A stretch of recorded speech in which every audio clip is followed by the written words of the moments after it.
Cicobi Credicopa apresentam.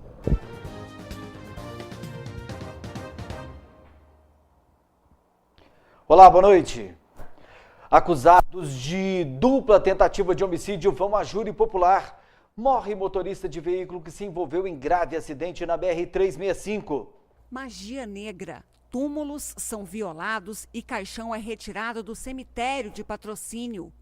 Homens armados com fuzis explodem caixas eletrônicos em Varjão de Minas. Números de portadores do HIV diminuem, mas não é motivo para comemoração. IPVA 2016 tem redução de 3,3%. Sai tabela do Campeonato Mineiro 2016.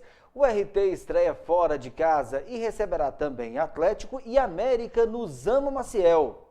Égua agoniza em via pública e sensibiliza a população. Novo conselho curador da FEPAM é apresentado e anuncia prioridades. Agora no NTV News.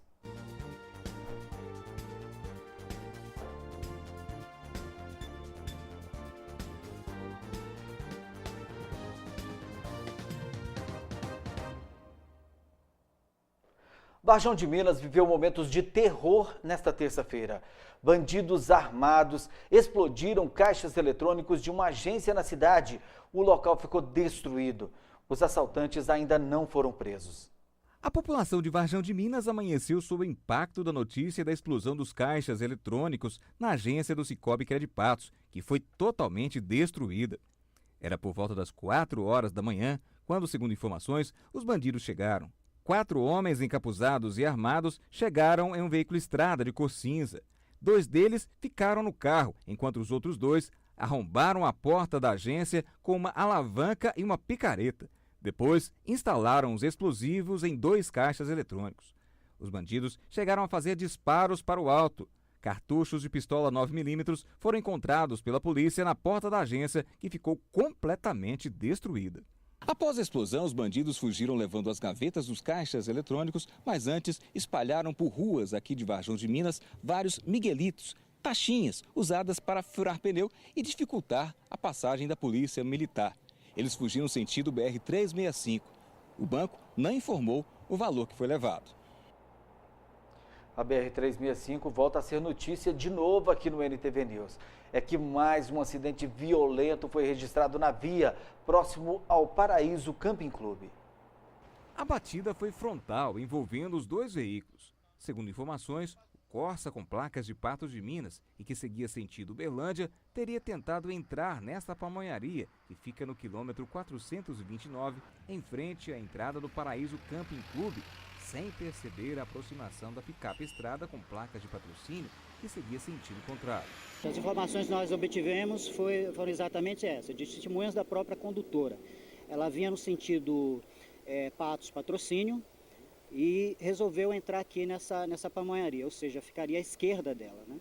E ela fez essa manobra sem os cuidados mínimos necessários, que seria aguardar no acostamento, observar o fluxo para poder fazer essa entrada. Não observando isso, ela entrou de uma vez só e acabou colidindo com a caminhonete que vinha sentido Patrocínio, Patos de Minas. No Corsa haviam 2 ocupantes. A motorista Maria das Graças Soares, de 64 anos, foi socorrida até o Hospital Regional em Patos de Minas. Ela apresentava um trauma de tibia e fíbula, também aparentando uma hemorragia consciente, também imobilizada por nossa equipe, transportada pela equipe do SAMU até o Regional de Patos de Minas. O passageiro do Corsa, de nome José Wilson, foi socorrido com suspeita de fratura na perna.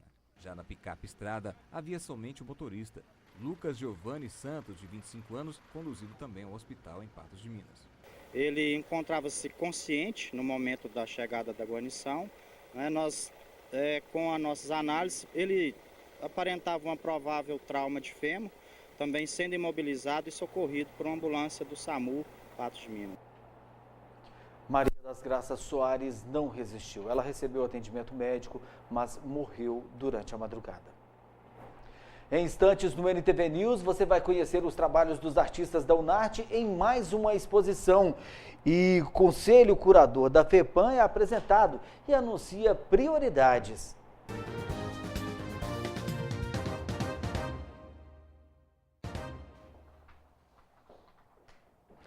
O CPF agora passará a ser emitido juntamente com a certidão de nascimento. O serviço inédito começou hoje em São Paulo e Rio de Janeiro, mas a partir de amanhã será estendido para todo o país.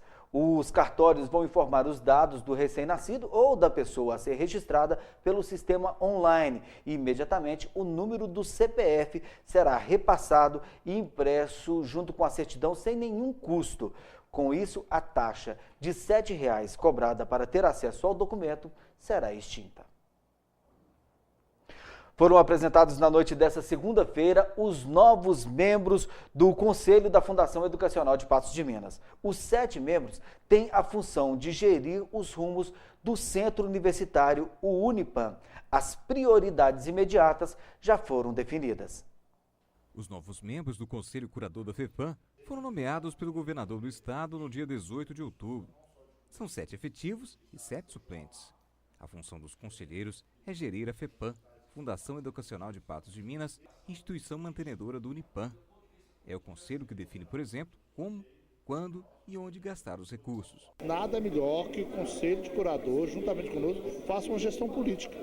A força é muito maior, os objetivos são outros, mas o mais importante é que a gente possa, juntamente, Conselho de Curador e Reitoria, e o Conselho Universitário, fazer dessa instituição cada vez mais uma instituição de qualidade, uma instituição que se preza pela comunidade local e regional. Então, é essa a importância que esse conselho que a gente espera e tem certeza que vai trazer para a gente também. O médico Teotônio Beato Bias França é o novo presidente do Conselho Curador e vai substituir a Valdemar da Rocha Filho, que estava no cargo desde a criação da entidade. O professor Marcos Rassi é o vice. Ambos já fizeram parte do conselho em gestões passadas. O Conselho Curador ainda tem como membros efetivos os médicos Márcio Roberto Abdala e Rony Tobias, o professor Guilherme Caixeta Borges, a jornalista Ludmila Paiva Bahia Franco e o juiz de direito Joamar Gomes Vieira Nunes. O governador Fernando Pimentel, o vice-governador Antônio Andrade, tiveram a preocupação de colocar um conselho bem eclético.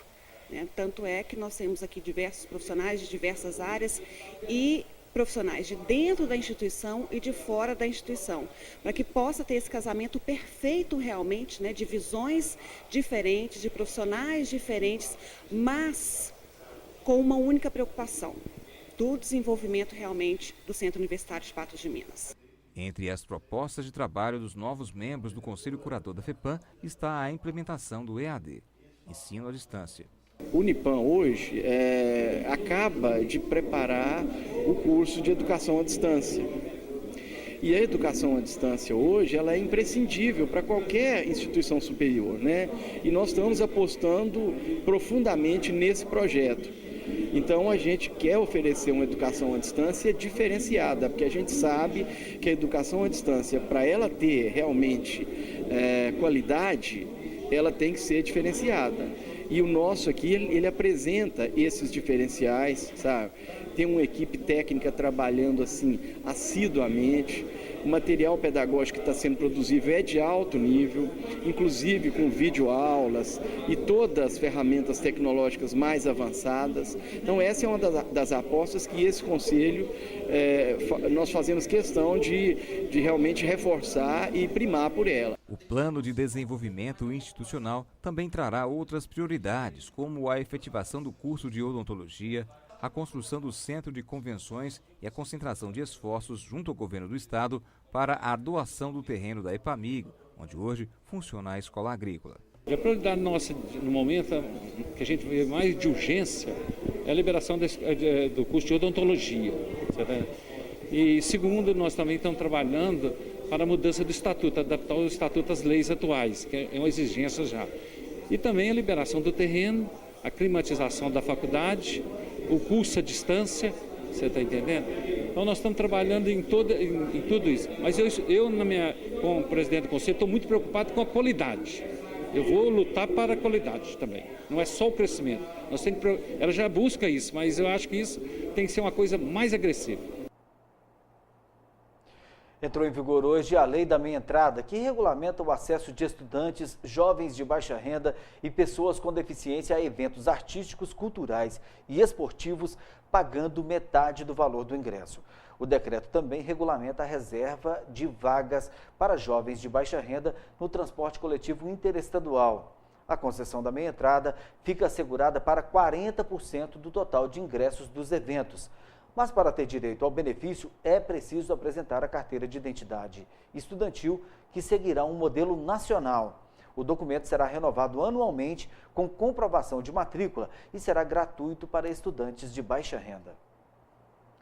E a Unarte apresentou a última exposição de artes de 2015. Os trabalhos poderão ser apreciados até o próximo dia 11.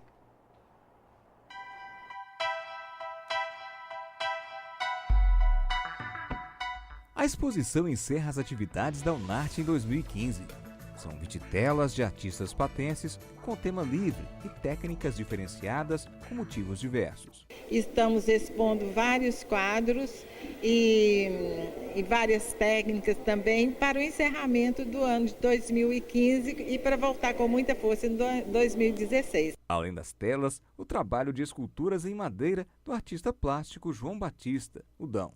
Eu tento imaginar que aquilo ali é um amor fraterno, amor de mãe, amor de irmão, quer dizer, mais amor, quer dizer, pelos beijos, pela forma de um abraçando uma companheira. Então, mais ou menos isso que eu interpretei. É uma terapia fantástica. Eu tenho a impressão, se a gente não fizesse esse tipo de trabalho, a gente estaria assim com um astral bem mais baixo do que o que eu tenho hoje. Neste outro trabalho, Lúcia de Donato apresenta o requinte das peças de prata. Essa bandeja é o banho das ninfas dos bosques.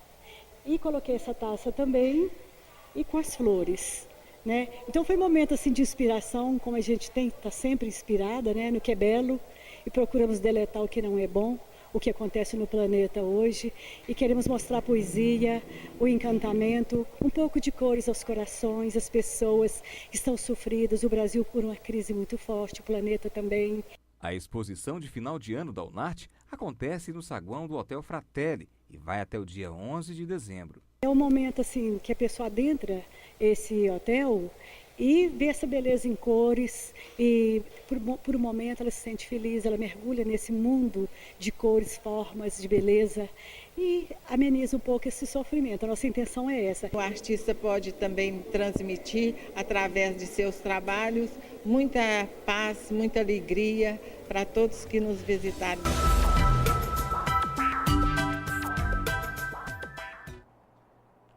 A seguir você vai ver que IPVA 2016 terá redução de 3,3% no valor e sai a tabela do Campeonato Mineiro de 2016. A URT estreia fora de casa.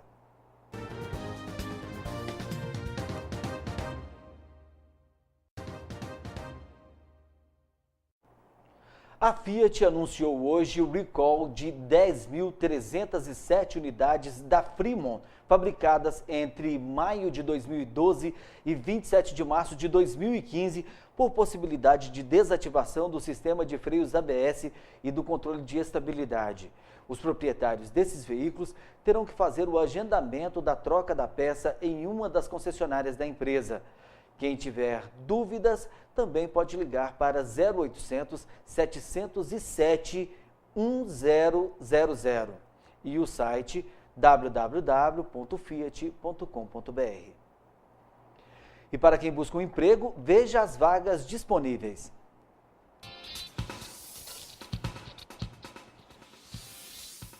Há vaga para secretária para posto de combustível. Salário de R$ 1.200 mais vale alimentação. Agente funerário para funerária. Salário a combinar. Gerente para empresa de cursos profissionalizantes. Salário de R$ 1.500 mais benefícios. Recepcionista para a empresa da construção civil. Salário a combinar. Balconista de frios para supermercado. Salário de R$ 788. Auxiliar administrativo para panificadora. Salário de R$ 1.000.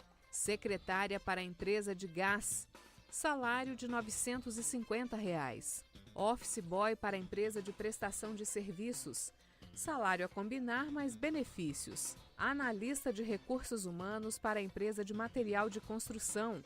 Salário de R$ 1.576, mais assistência médica.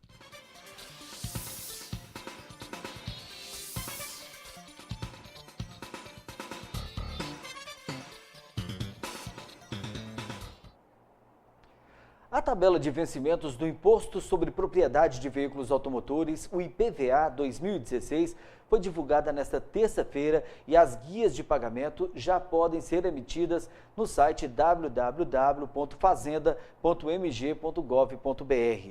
Houve uma redução de 3,3% do imposto a ser pago, segundo a Secretaria de Estado da Fazenda. O vencimento é de acordo com o final da placa de cada veículo. Para as placas de finais 1 e 2, o vencimento acontece no dia 13 de janeiro. Placas finais 3 e 4, 14 de janeiro. Já para os proprietários de veículos de placas final 5 e 6, devem pagar a primeira parcela ou cota única no dia 15 de janeiro. As placas de finais 7 e 8, o imposto vence no dia 18. Já as placas de finais 9 e 0, o vencimento é no dia 19 de janeiro. Quem optar pelo pagamento à vista terá 3% de desconto. O governo espera arrecadar 4 bilhões e 400 milhões de reais com o IPVA, um aumento de 14,19% em relação ao ano anterior. Foi divulgada a tabela do Campeonato Mineiro de 2016. Serão 11 rodadas. A URT vai disputar 6 jogos no Zamba Maciel, mas a estreia será na casa do adversário. A Federação Mineira de Futebol divulgou nesta segunda-feira a tabela do Campeonato Mineiro de 2016. O torneio começa no dia 31 de janeiro e seguirá o mesmo formato das últimas edições. Ao todo, serão 11 rodadas e a fase de classificação vai até o dia 10 de abril. 12 equipes entrarão em campo em busca do título. A URT já está iniciando o processo de preparação para a competição. A tabela foi divulgada ontem, né, está no site da federação, né? E agora a gente já sabe as datas, os horários, os times certinho. Temos que trabalhar, né? Aproveitar essa pré-temporada que nós vamos começar a partir de segunda-feira, né? E fazer um trabalho bem feito para dia 31 de janeiro, na abertura do campeonato, nós estamos 100% preparados. A equipe de Patos de Minas terá como seu primeiro desafio o Cruzeiro Esporte Clube. A URT enfrentará a Raposa em um jogo marcado para o dia 31 de janeiro no Mineirão. A partida será transmitida pela TV aberta. Eu acho que o Campeonato Mineiro, todos os jogos são muito difíceis, né? São pedreiras, né? E o primeiro não deixa por ser, né? Contra o Cruzeiro em Belo Horizonte, dia 31. Mas vamos lá, eu acho que esses times de capitais são dificílimos ganhar deles, né? Para o presidente da União Recreativa dos Trabalhadores, a estreia contra o Clube Celeste pode ser encarada como uma ótima oportunidade de se conseguir um bom resultado. Mas a gente tem aquela esperança, né? Porque eles apresentam em janeiro, que agora é férias de jogadores, nós já estamos começando a trabalhar o mês de dezembro. A nossa esperança é essa, né? Que nós estamos mais preparados fisicamente, né? Para chegar lá e tentar ganhar fisicamente do time deles. Se a gente olhar para um lado que é tipo um jogo sem muitas pretensões para o lado de que a gente está jogando com um grande clube, é a hora que às vezes a gente vai lá e consiga um bom resultado, e isso aí é de grande valia para a frente do campeonato. Dos 11 jogos, 6 serão disputados pela URT no estádio Zamba Maciel. O torcedor poderá acompanhar de perto o desempenho do time no campeonato. Nós vamos fazer 6 jogos em casa e 5 fora. São 11 jogos no total, né? Classificam 4. A preparação do elenco praticamente está todo mundo fechado. A gente está tentando fechar com um meia e um zagueiro. Vamos ver se a gente consegue no máximo até segunda-feira na apresentação que todos os jogadores se apresentem. Ainda hoje no NTV News você vai ver a comemoração do Dia Mundial de Luta contra a AIDS. Os casos diminuíram, mas não é motivo para comemoração.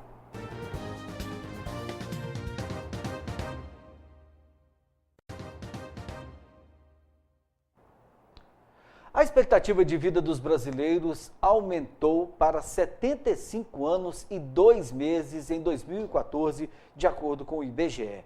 A estimativa é 3 meses e 18 dias superior à do ano anterior. E as mulheres saem na frente. Elas vivem 7 anos e 2 meses a mais que os homens, com uma expectativa de 78 anos e 8 meses. Já a expectativa para os homens é de 71 anos e 6 meses. A taxa de detecção de AIDS no Brasil caiu 5,5% na passagem de 2013 para 2014, de acordo com o boletim divulgado nesta terça-feira pelo Ministério da Saúde. No ano passado, foram identificados 19,7 casos por 100 mil habitantes. A faixa etária que mais preocupa é entre 15 a 24 anos. A estimativa é de que atualmente 781 mil pessoas vivam no Brasil com HIV. Deste total, 649 mil sabem desta condição. É que hoje é o Dia Mundial de Luta contra a AIDS. No Brasil, apesar do coquetel de combate à doença ser oferecido nos postos médicos e do Ministério da Saúde distribuir 800 mil camisinhas por ano, não há muito o que comemorar. A vergonha em pedir ao parceiro que usasse preservativo na adolescência teve consequências. Eliana contraiu o vírus HIV. Depois de se medicar, consegue ter uma vida normal. Teve 2 filhas que não têm o vírus. Viver com o vírus não é fácil. Primeiro tem uma série de questões, inclusive o preconceito, que ainda existe. Mas é possível viver com HIV, é possível ter filhos, estudar, trabalhar, namorar, fazer tudo como qualquer outra pessoa. A maior taxa de detecção da doença no país vem crescendo nos últimos anos, justamente entre os jovens. Em 2003, a cada 100 mil habitantes, 9,6 jovens tinham AIDS. Agora, essa taxa passou para 12,7. Talvez o inconsciente coletivo pensa que, como o HIV agora tem um tratamento eficaz, o problema desapareceu, o que não é verdade, Apesar de eu poder dizer para meus pacientes, aqui no Brasil, com acesso a medicamentos, você está infectado, ele vai sobreviver ao HIV, mas você tomando medicamento todos os dias da vida, com efeitos colaterais, com dificuldades. É muito melhor não se infectar. Em Ouro Preto, região central do estado, um desabafo nas redes sociais no mês passado deixou a cidade em alerta. A postagem foi feita por uma suposta estudante da Universidade Federal de Ouro Preto que acabava de descobrir que tinha o vírus HIV. O boato se espalhou. Em pouco tempo, os postos de saúde lotaram. O atendimento aumentou 1.200%.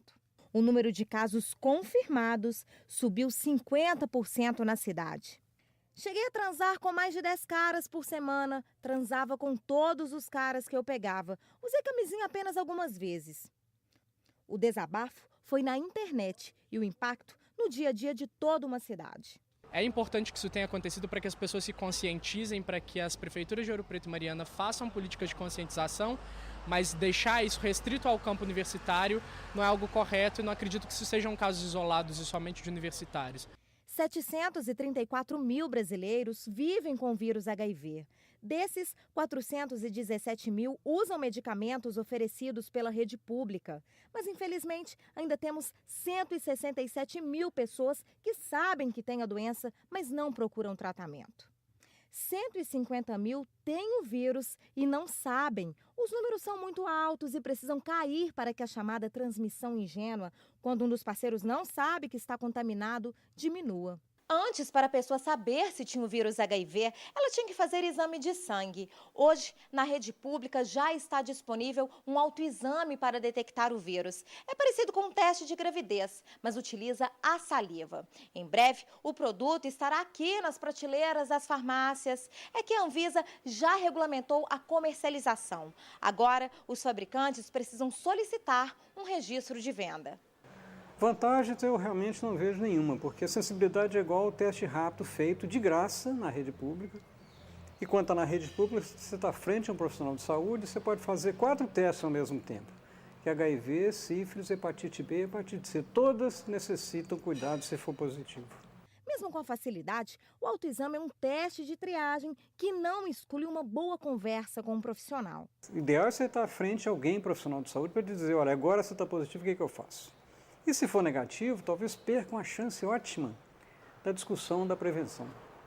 Francisco tem o vírus HIV há 30 anos. Ele também aposta na educação e informação para ajudar outras pessoas. Hoje, a questão AIDS não significa a morte. Tá aí o meu exemplo. Convivo com isso bem. Deus, custei a me superar disto.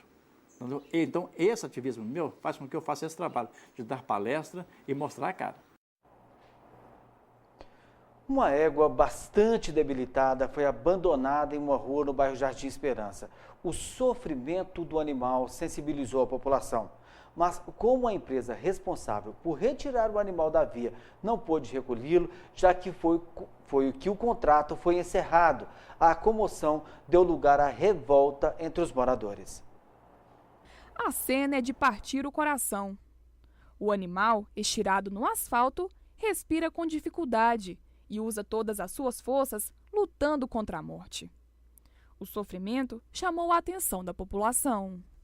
A situação dela é alguém ter dó, alguma autoridade competente ter dó, né, e sacrificar, porque ela está agonizando, né? Não tem condições de levantar essa égua mais. O fato aconteceu na rua Xingu, no bairro Jardim Esperança, em Patos de Minas. Segundo os moradores, a égua estava bastante debilitada e foi abandonada nas redondezas há alguns dias. Essa égua aqui, a coitada, tem uns 3, 4 dias que ela está aqui, né? A gente já chamou, a polícia teve, né? Pelo menos, mas a polícia nossa não tem, né?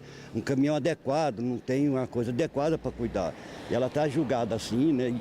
Com o passar dos dias, a situação do animal foi só piorando. Diante disso, os moradores acionaram diversos órgãos para remover e tratar a saúde do animal. Está jogado ao léu aqui tem vários dias, fizemos várias ligações, várias ocorrências, a polícia teve aí.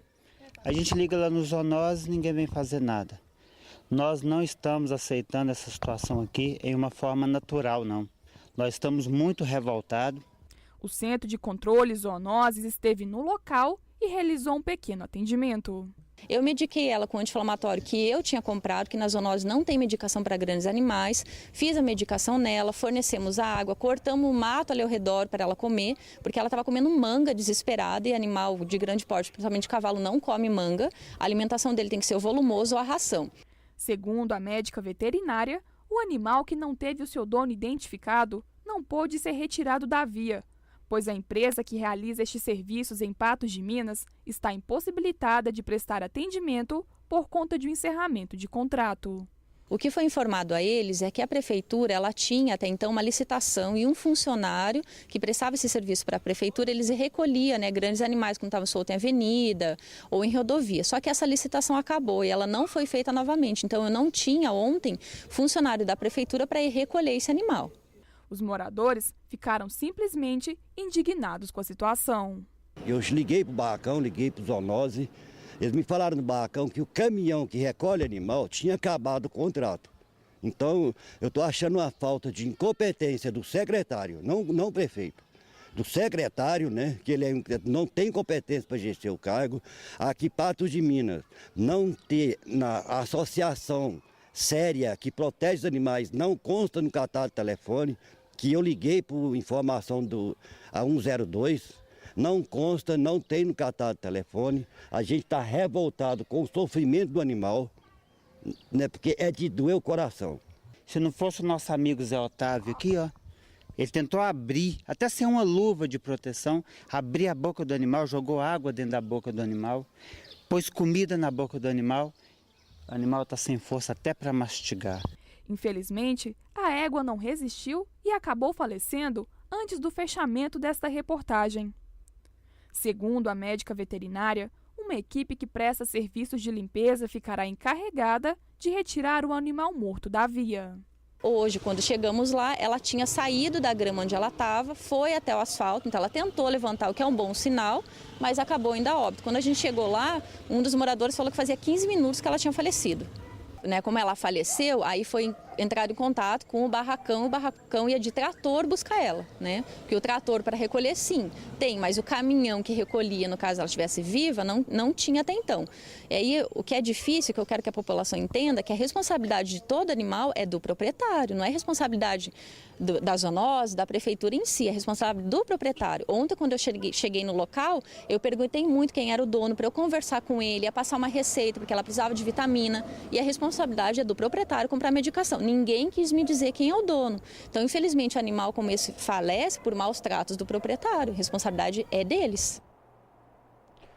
A seguir, você vai ver que acusados de dupla tentativa de homicídio vão a júri popular em Patos de Minas. Magia negra. Túmulos são violados e caixão é retirado do cemitério de Patrocínio.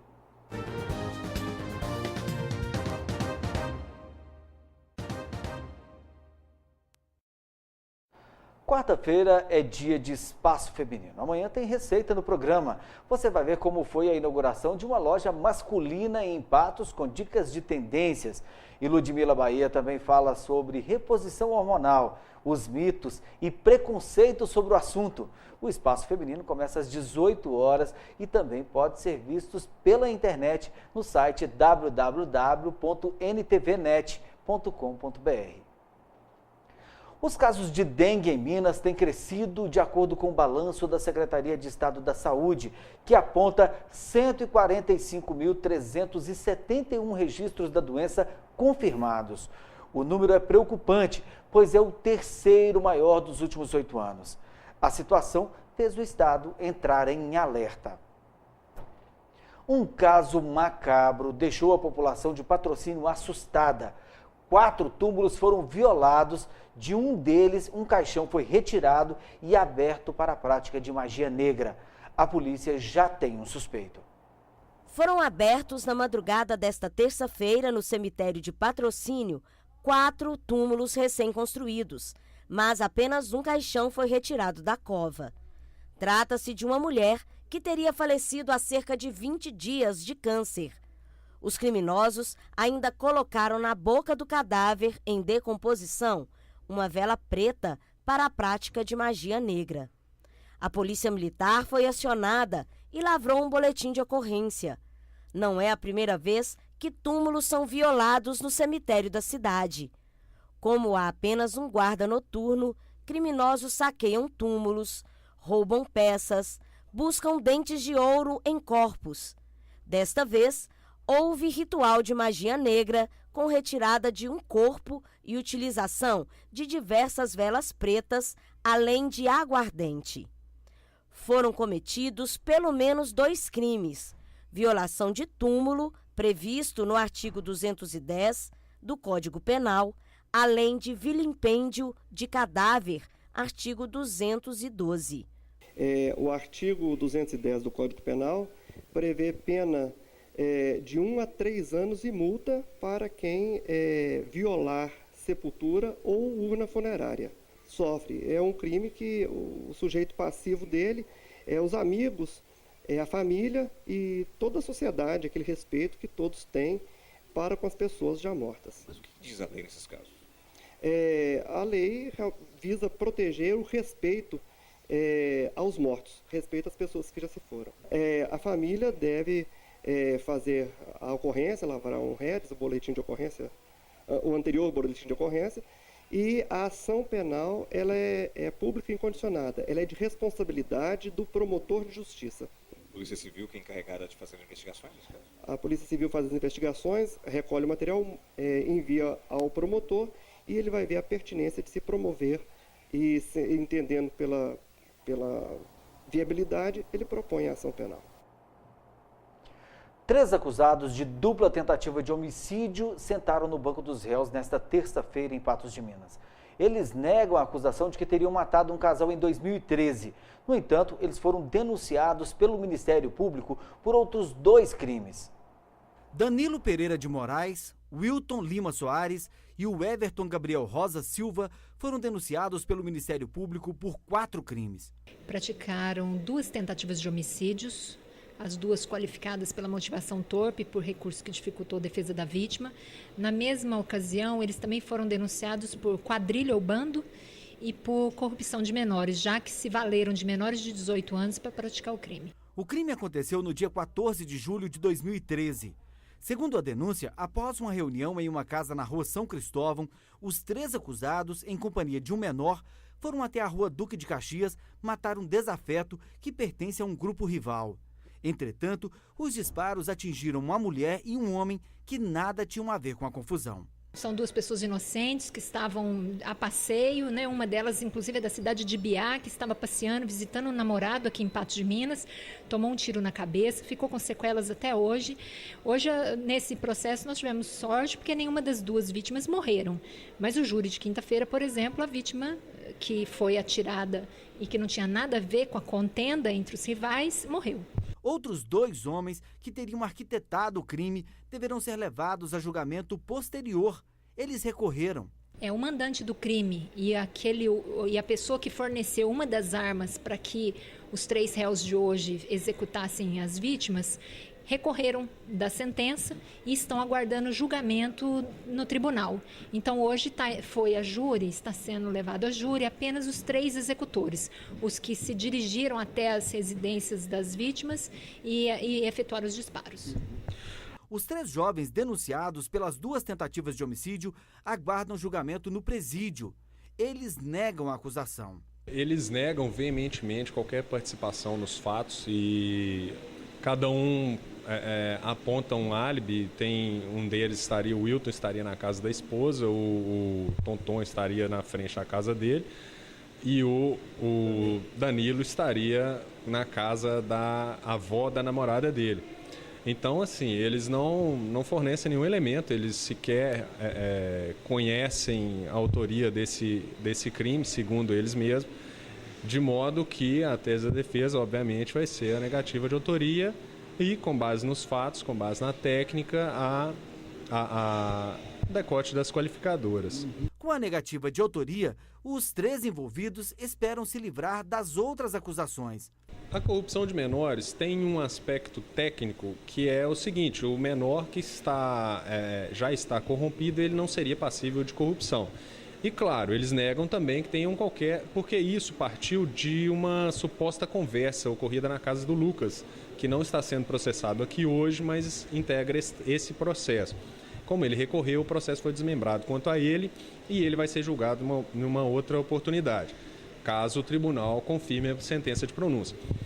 Então, teria havido uma reunião acordando esse disparo de arma de fogo na frente da casa do Gambá, né, que era a suposta vítima dessa tentativa de homicídio ou disparo de arma de fogo, enfim. E se comprovado que os 3 acusados aqui hoje estavam nessa reunião e que, além dessa reunião, eles tiveram participação em outros crimes nos moldes de uma organização, sim, eles estão sujeitos ao crime. Agora, ao crime de quadrilha ou bando. Agora, corrupção de menores, por outro lado, como os menores envolvidos já têm várias passagens por atos infracionais, eles também não seriam passíveis, claro, dependendo do entendimento dos jurados. O Ministério Público pediu a condenação como forma também de prevenir os confrontos entre grupos rivais naquela região da cidade. Quanto mais o bandido fica descolado, quanto mais ele se envolve no mundo criminal, a gente não vai ter confissão, né? A gente trabalha quase todos os processos sem a confissão. Eles negam, mas a gente tem, nesse caso específico, escuta telefônica deles tratando a respeito do crime. Nós temos um celular que foi apreendido, onde eles já conversavam logo após o crime sobre quem tinha morrido, quem tinha disparado o tiro. E nós temos aqui testemunhas de outros processos que nos trouxeram elementos muito contundentes a respeito da participação dele. O julgamento ainda está em andamento. O NTV News desta terça-feira termina aqui. Outras informações você confere amanhã às 11h30 no 30 Minutos. Uma boa noite para você. Governo de Minas e Sicoob Credicopa apresentaram Governo presente e atento por uma Minas Gerais mais justa e integrada. Minas Gerais, governo de todos. Sicoob Credicopa, mais que um banco. A nossa cooperativa.